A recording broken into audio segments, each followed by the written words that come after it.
Estamos recebendo no estúdio da Rádio Independente o juiz eleitoral da comarca de Lajeado, Dr. Rodrigo de Azevedo Bortoli, para falar sobre agora a campanha eleitoral que está em vigência. Começou na sexta-feira da última semana, até então nós tínhamos a pré-campanha eleitoral, agora estamos em campanha, os candidatos já estão participando de debates, já estão podendo pedir voto, entregar santinho ou, enfim, mandar pelo WhatsApp, que é mais comum hoje em dia, o pedido de voto, apresentar as suas propostas. E nós vamos saber com o doutor Rodrigo Bortoli como é que está sendo esse período, como é que foi o fechamento também de pré-campanha, se está tudo certo em relação aqui aos 8 municípios da comarca de Lajeado especialmente. Tudo bem, doutor? Bem-vindo. Bom dia. Bom dia, Ricardo. Bom dia, Jussiara. Bom dia. Bom dia aos ouvintes da Rádio Independente. Primeiro, agradecer o espaço, sempre importante, principalmente nesse período. Comentava com o Ricardo e com a Jussiara que o nosso período de pré-campanha foi um período bastante tranquilo e dentro do que eu tenho expectado, né? A minha expectativa é que nós tenhamos uma eleição mais harmoniosa, menos tensa, menos centrada no denuncismo e numa visão negativa entre aqueles que são casualmente adversários, né? Eu tenho ponderado bastante isso, Ricardo e Jussiara, que a eleição municipal, embora ela tenha uma lenda, mas uma lenda assentada na verdade, na história, de que são os momentos mais tensos nos períodos eleitorais, não deveria ser assim. Porque exatamente são as pessoas que convivem habitualmente, né, nas comunidades e que circunstancialmente naquele momento estão com pensamentos e com posições diferentes e que depois vão continuar convivendo. E aquelas que vencerão e passarão a ocupar os espaços públicos terão que fazer as suas políticas também para aquelas pessoas que pensam de forma diferente. Então, eu tenho ocupado todos os espaços com essa mensagem, que a gente consiga reverter essa tradição. Bem, dito isso, o período de pré-campanha, para mim, foi muito importante, assim, positivamente, porque nós tivemos pouquíssimos expedientes e praticamente quase todos, pelo que eu recordo apenas com uma exceção, que teve uma única causa. Todos os expedientes movidos pelo Ministério Público Eleitoral. Então não tivemos nenhum expediente de partido contra partido ou de partido contra pré-candidato. Nenhuma denúncia de alguma pessoa? Não, na pré-campanha, não. Todos os expedientes que nós tivemos foram movimentados, tiveram como autor o Ministério Público Eleitoral, Dr. Carlos Fiorioli. E, volto a dizer, quase a totalidade com a mesma situação. Né? E foram poucos, menos de uma dezena. Né? Então, para um período de quase 60 dias, isso é praticamente nada do ponto de vista tanto quantitativo como do ponto de vista qualitativo. Até porque aquilo que se repetiu não é algo que preocupe, que gere assim, uma impressão negativa da justiça eleitoral, nem mesmo em relação àquelas pessoas. Foi mais uma situação de descuido, de desatenção a um comando legislativo. Agora, nesse período... Pode dizer o que foi exatamente? Não, essa é uma questão das não retiradas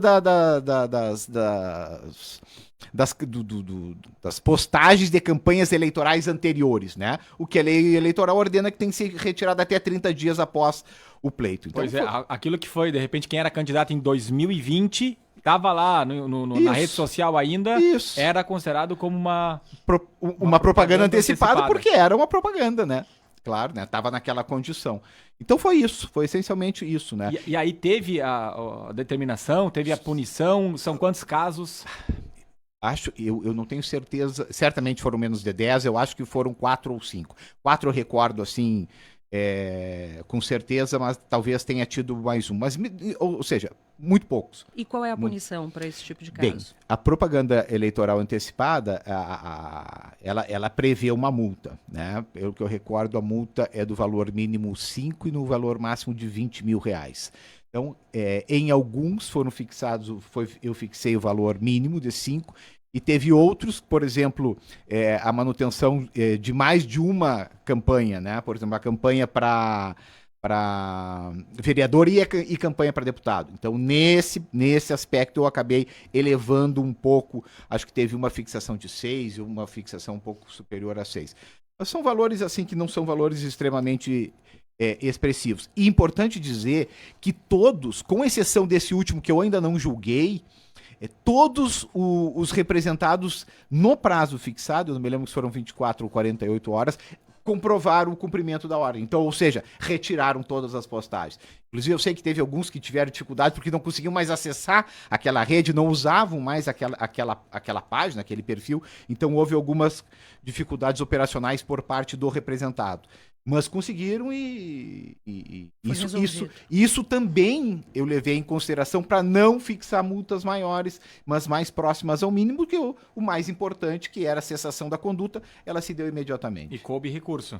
Sim. Ainda está tramitando. Sim. Todos, pelo que eu recordo, Ricardo, acho que todos recorreram, então todas essas, com exceção desse último que não foi julgado, então ainda está aqui na zona eleitoral, todos os demais houve recursos e devem estar aportando no TRE.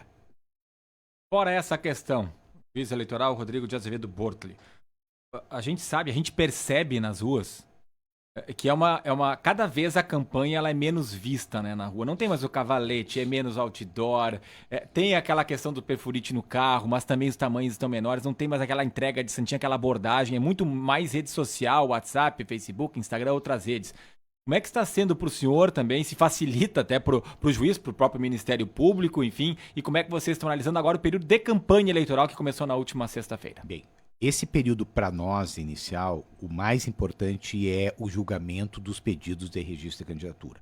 A estrutura do cartório eleitoral agora ela está praticamente 90%, 95% atenta a isso, né? Aos registros de candidatura. Para vocês terem uma ideia, nós temos 480 candidatos na 29ª zona eleitoral.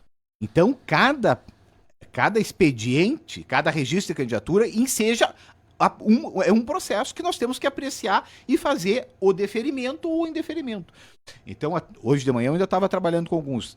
Eu creio que já foram analisados mais ou menos 100 pedidos de registro de candidatura. Desses, todos deferidos até agora. Então a gente tem ainda um volume grande de trabalho, mas é um trabalho burocrático, obviamente, né, Ricardo? Quer dizer, não é porque tá lá no Divulgacande, que já passou o período todo para eles fazerem, que as pessoas estão concorrendo. Pode haver alguma complicação ainda. Claro. E tem algum prazo para essa análise do Poder Judiciário? Sim.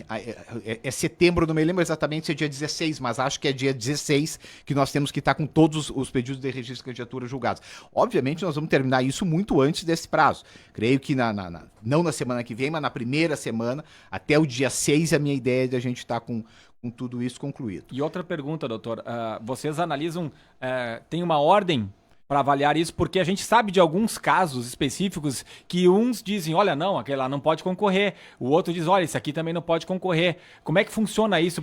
Vamos dar prioridade para isso, para celeridade? Ou se é primeiro para candidatos a prefeito, depois a vereador, ou não tem isso? Não. O que obviamente, todos aqueles que têm impugnação passam a ter uma outra tramitação, né? Porque daí nós temos que receber a impugnação, nós temos que permitir a resposta à impugnação. Então, esses que têm impugnação certamente serão os apreciados ao final, né? A impugnação é feita normalmente pelo candidato de oposição. O Ministério Público tem um edital, né? Então, quando a gente recebe o pedido de candidatura, né?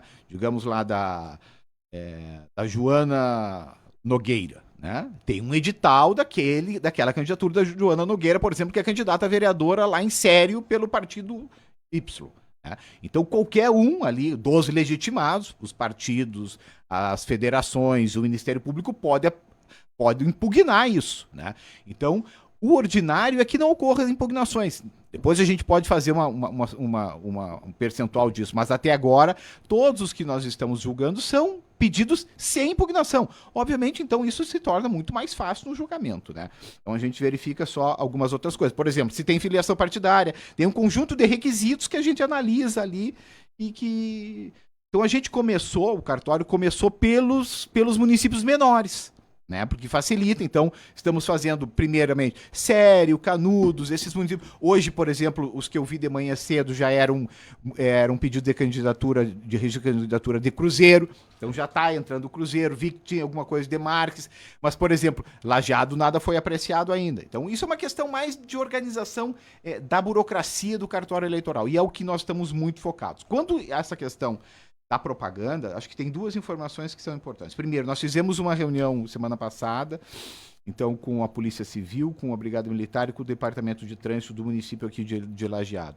E ajustamos alguns procedimentos com eles, né? Então isso foi importante. O Dr. Carlos também vai fazer uma outra rodada de conversa com eles. Nós temos muito poucas propagandas agora permitidas, Ricardo. Não só isso que tu dizes, e tu dizes bem, com o que a gente percebe na rua, isso é fruto não só fruto do novo tempo, né, do império das redes sociais, da internet, mas também da legislação. A legislação hoje veda completamente a questão dos outdoors, né? Veda, inclusive, outdoors, digamos assim, falseados, que seriam sobreposições do que pode ser possível, né? Por exemplo, de adesivos.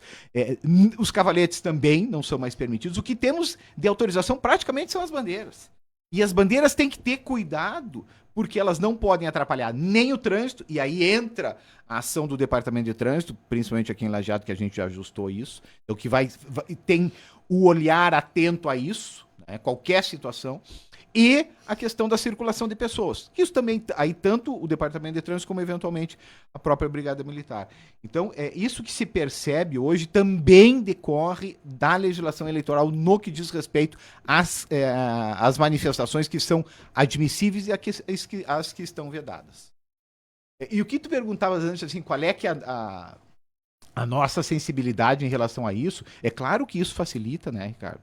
Na medida que tem um menor espectro o maior espectro de proibições e o menor espectro do que é permitido, a nossa atenção fica menor, né? A nossa demanda fica menor. A questão dos adesivos nas traseiras dos veículos. Eu brincava com o pessoal da segurança pública. Não tem medida para a parte de trás, né? Então, por exemplo, o mesmo adesivo de um Cinquecento, que deve ter um vidrinho, sei lá, 40 por 80, é o mesmo regramento de uma RAM, que é quase um outdoor, né? Mas não é outdoor, porque ele está dentro daquele conceito que o legislador consagrou para fins dessa situação de traseira de veículo. Questão de comícios, de encontros, daqui a pouco uma festa que o cara quer fazer, mesmo que não seja um comício, mas que reúne ali um determinado número de pessoas, que ele pode estar pagando, que seja uma carne, né, alguma coisa assim. Acho que isso é importante, que talvez fique na dúvida e as pessoas muitas vezes podem até denunciar, né? Isso tem vedação total, não pode rigorosamente nada onde tenha qualquer fornecimento. O comício pode, por si só. Sim. Né, o comício sim, mas o comício não pode envolver liberação de Não pode ter um show, por exemplo, como existia antigamente, showmício, essas coisas assim. Não. E isso é uma situação parecida com os debates, né? Não precisa autorização para essas atividades, mas tem que ter comunicação prévia. E uma das questões que a gente ponderou, sobretudo com a Brigada Militar, é que para evitar coincidências de dias, né?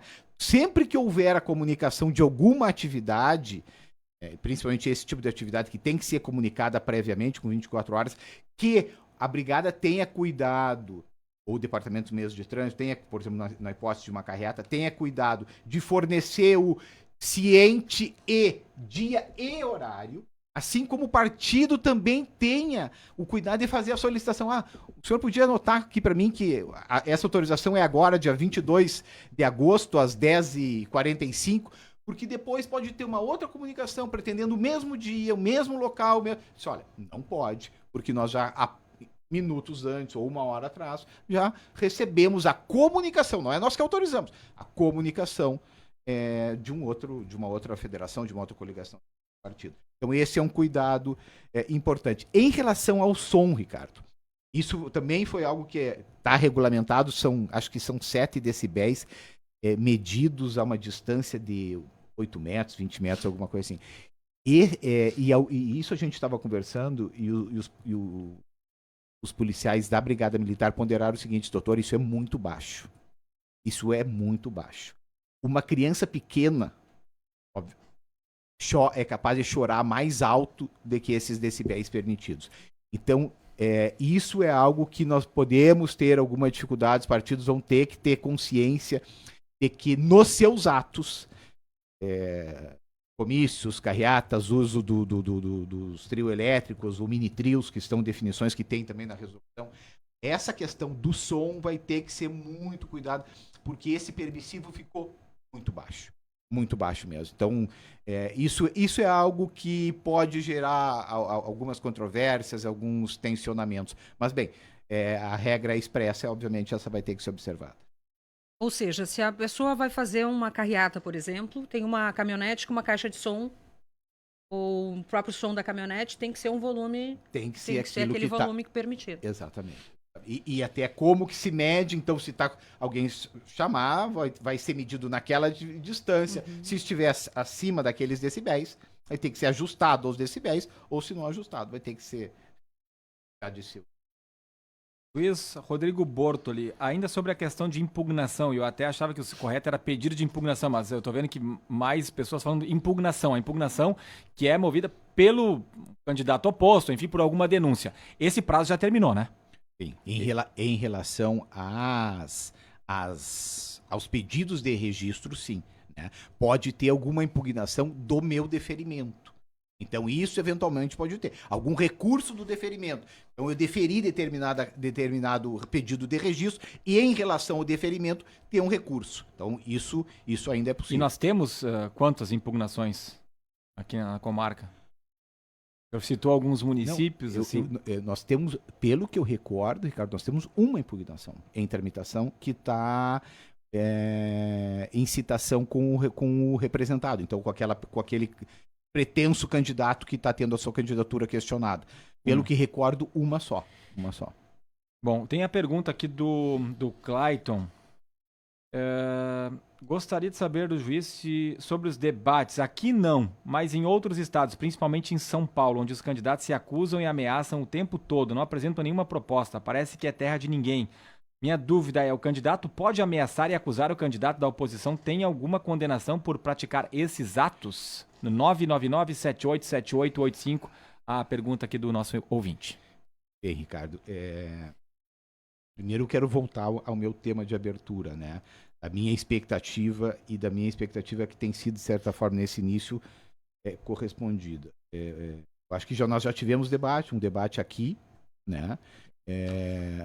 Tenho acompanhado, vi que teve um debate recente também em Estrela, e pelo que eu tenho observado, felizmente nós estamos conseguindo nos descolar desses resquícios de horror que ainda se observa no país, né? E que São Paulo está sendo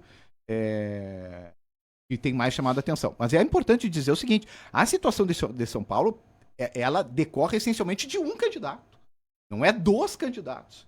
Né? Inclusive, acho que no debate da Band, os candidatos mais potentes e que sustentam posições muito diferentes, um candidato mais à esquerda e outro à direita, o Boulos e o Ricardo Nunes, ambos se opuseram de ir no debate que o Marçal fosse. Então a questão central aí não é os debates, né? A questão central é o comportamento deste cidadão. Mas cabe punição? Né? Por exemplo, pelo que eu tenho acompanhado, tem um questionamento da Procuradoria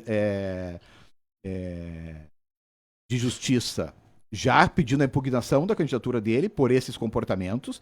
Ele, obviamente, teve direito de resposta já concedido ao candidato Boulos, que já fez, acho que ontem, o uso do direito de resposta.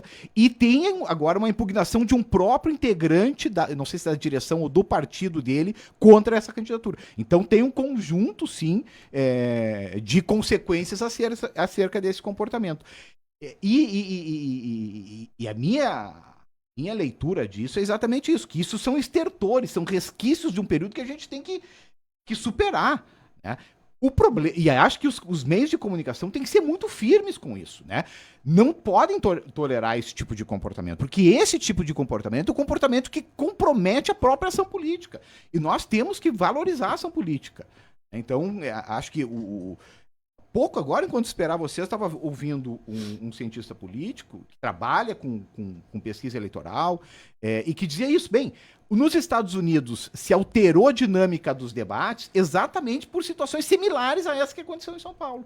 Então, eu acho que vocês que pensam, que operam, que realizam, que vivem isso da comunicação e que promovem esses espaços, que são fundamentais para os eleitores conhecer o posicionamento dos candidatos e das candidatas, também é preciso discutir isso e quando experimentarem uma situação como foi aquela em São Paulo, dizer, não, um pouquinho, isso é intolerável. Nessa perspectiva, o debate não vai prosseguir. No meio do debate. Eu se fosse empresário da comunicação, se fosse jornalista, teria essa posição. Acho que essa posição é que eu espero dos meios de comunicação.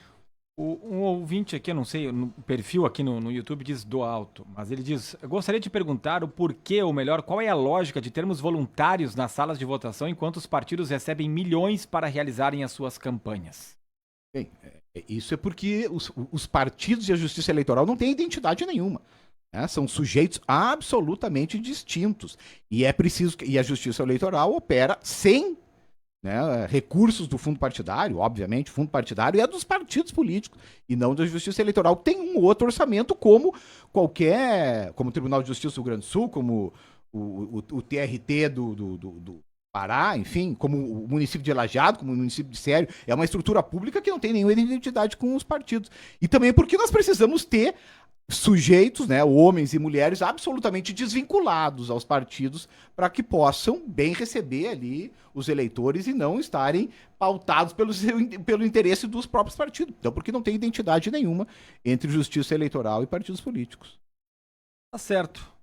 Juiz da comarca eleitoral aqui de Lajeado, juiz eleitoral da comarca de Lajeado, ele que responde por essa eleição. Já teve quantas mesmo eleições? Eu acho que essa é a minha...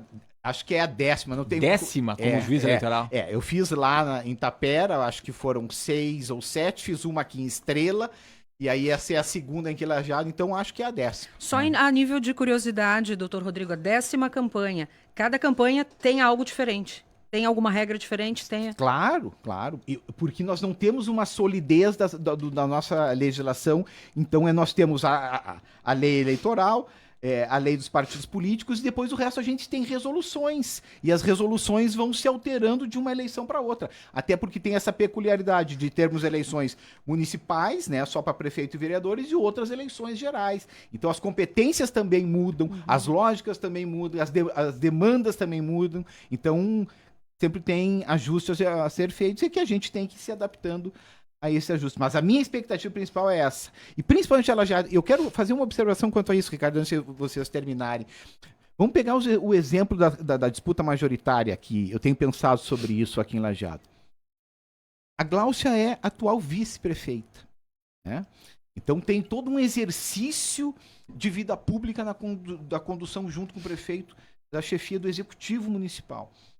Vem de uma família de outras figuras com ocupação de espaços públicos também, de cargos públicos. O Knipoff deve estar na sua 3ª ou 4ª legislatura, né, como vereador do município de Lajeado. Foi candidato a deputado acho que 1 ou 2 vezes. O Ranzi acho que também deve estar na sua 3ª ou 4ª legislatura.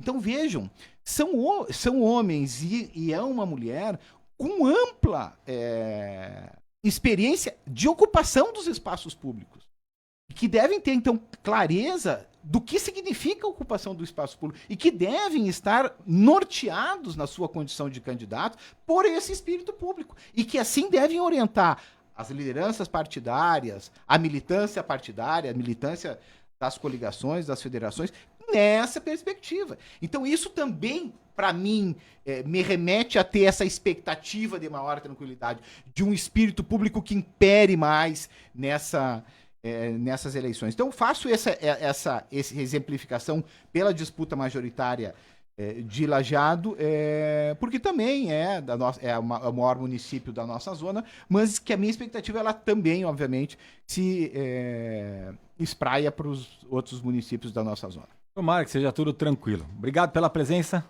bom trabalho pela frente. Obrigado, Ricardo, obrigado, Jussiara, foi um prazer te conhecer, abraço, Jussiara, um abraço a todos os ouvintes e ouvintes.